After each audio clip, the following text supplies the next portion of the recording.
દરેક નીતિની સામે કાયદાની રીતે ઊભો રહેતો SSK ન્યૂઝ ચેનલ। સુરત શહેરમાં સમાવિષ્ટ નવા વિસ્તારો સણિયા, હેમાદ, સરોલી અને પુણા કુંભારિયા વિસ્તારમાં વરસાદના સમય દરમિયાન 3 થી 12 ફૂટ સુધી વરસાદી પાણી ભરાઈ જાય છે, જેના કારણે લોકો લગભગ 3 થી 4 દિવસ સુધી પોતાના ઘરમાં જ નજરકેદ થઈ જાય છે અને સ્થિતિ અત્યંત ભયાનક બની જાય છે। હવે સુરતના નવા વિસ્તારોમાં વરસાદી પાણીથી લોકોને ઘરબંધીનો સામનો કરવો નહીં પડે। મહાનગરપાલિકાએ આ 4 વિસ્તારો માટે સ્ટ્રોમ ડ્રેનેજ નેટવર્કનો પ્લાન તૈયાર કર્યો છે। સુરત મહાનગરપાલિકા દ્વારા ચોમાસામાં સર્જાતા વરસાદી પાણીના ભરાવાની કાયમી ઉકેલ માટે મહત્વપૂર્ણ પ્રોજેક્ટ પર કામ શરૂ થયું છે।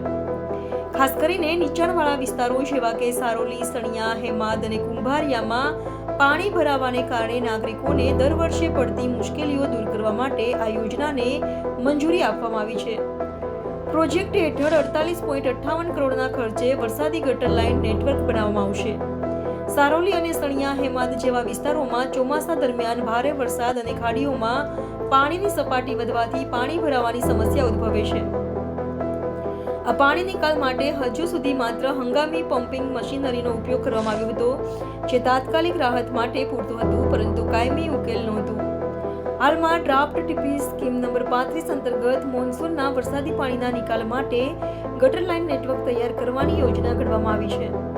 ડ્રેનેજ કમિટીના અધ્યક્ષ કે.યુ. ચપ્પટવાળાએ જણાવ્યું હતું કે નવા સીમાંકન બાદ સુરત શહેરમાં જે નવા 4 વિસ્તારોનો સમાવેશ થયો છે, ત્યાં વરસાદી પાણીના ભરાવને કારણે થતી સમસ્યા ઘણા સમયથી ચાલુ હતી।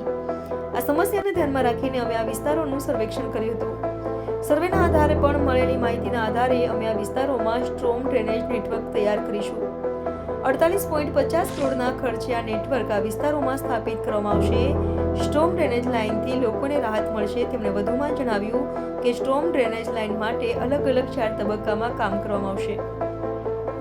પ્રથમ તબક્કામાં સણિયા, હેમાદ ગામ વિસ્તાર, બીજા તબક્કામાં સારોલી પોલીસ સ્ટેશન, ત્રીજા તબક્કામાં હળપતિવાસ વિસ્તાર અને ચોથા તબક્કામાં સાણિયાને જોડતા 18 મીટર રસ્તાના તમામ વિસ્તારોમાં સ્ટ્રોમ ડ્રેનેજ લાઇન નાખવામાં આવશે।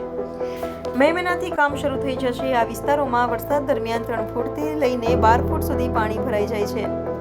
આ નેટવર્ક હેઠળ વરસાદી પાણીને પાઇપલાઇન અને ડ્રેન બોક્સ દ્વારા નજીકની મીઠી ખાડીના આઉટલેટમાં છોડવામાં આવશે, જેના કારણે બધું પાણી સીધું ખાડીમાં જશે। ટેકનિકલ સર્વે અને નિષ્ણાંતોના અભિપ્રાયના આધારે આ તકનીકીનો ઉપયોગ કરવામાં આવશે। ભવિષ્યમાં પાણી ખાડી ઓવરફ્લો કરશે નહીં। Hitesh Thakur, recharge digital fire officer, fire ambulance service Surat. મશીનની ખરીદી કરવામાં કઈ પ્રકારે કામગીરી કરશે? તાજેતરમાં સુરત મહાનગરપાલિકાના ફાયર વિભાગમાં 70 મીટર ઊંચાઈ ધરાવતું હાઇડ્રોલિક પ્લેટફોર્મ, જેને એરો લેડર પ્લેટફોર્મ કહેવામાં આવે છે, તથા 55 મીટર ઊંચાઈ ધરાવતું ટર્ન ટેબલ લેડર વિકસાવવામાં આવ્યું છે। આ જે પ્રકારના વાહન છે, જે હાલમાં જે સુરત શહેરની જે ડેવલપમેન્ટ થઈ રહ્યું છે તે પ્રમાણે હાઈરેસ બિલ્ડિંગો આવી રહી છે। આ બિલ્ડિંગમાં જ્યારે આગ અકસ્માતના કોલ બને ત્યારે ફાયર વિભાગ દ્વારા 21 થી 22 માળની ઊંચાઈથી ઇમારતોમાં જ્યારે આગનો બનાવ બને તો રેસ્ક્યુ કામ તેમજ ફાયર ફાઇટિંગ કરી શકે તે મુજબની વ્યવસ્થા કરવામાં આવી છે।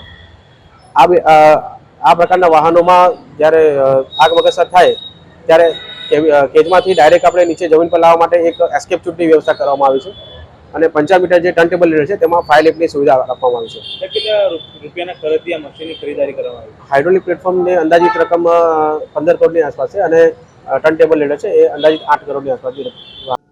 સુરત મહાનગરપાલિકામાં સમાવિષ્ટ નવા વિસ્તારો સણિયા, હેમાદ, સારોલી અને કુંભારિયા આ વિસ્તારો સુરતના નવા સમાવિષ્ટ થયેલા વિસ્તારો હોય। અહીં વરસાદી પાણીના ભરાવાની ફરિયાદ અને સમસ્યા કાયમ રહેતા હોવાની જાણ સુરત મહાનગરપાલિકાના શાસકો અને વહીવટી તંત્ર થતાં સુરત મહાનગરપાલિકાના શાસકો દ્વારા વહીવટી તંત્રને સૂચના આપવામાં આવી હતી કે આ વિસ્તારોમાં વરસાદી પાણીના નિકાલ માટેની વ્યવસ્થા ગોઠવવામાં આવે, તે માટે સર્વે કરવામાં આવે અને વહીવટી તંત્ર દ્વારા આ સમગ્ર વિસ્તારમાં વરસાદી પાણીનો નિકાલ કેમ થાય તે માટેનો સર્વે તૈયાર કરવામાં આવ્યો હતો અને અંદાજે 48.5 કરોડના ખર્ચે આ 4 ગામોની અંદરના વરસાદી પાણીના નિકાલ માટે સ્ટોર્મ ડ્રેન નાખવાના કામને આપણે સુરત મહાનગરપાલિકાએ મંજૂરી આપી છે। દરેક નીતિની સામે કાયદાની રીતે ઊભો રહેતો SSK ન્યૂઝ ચેનલ।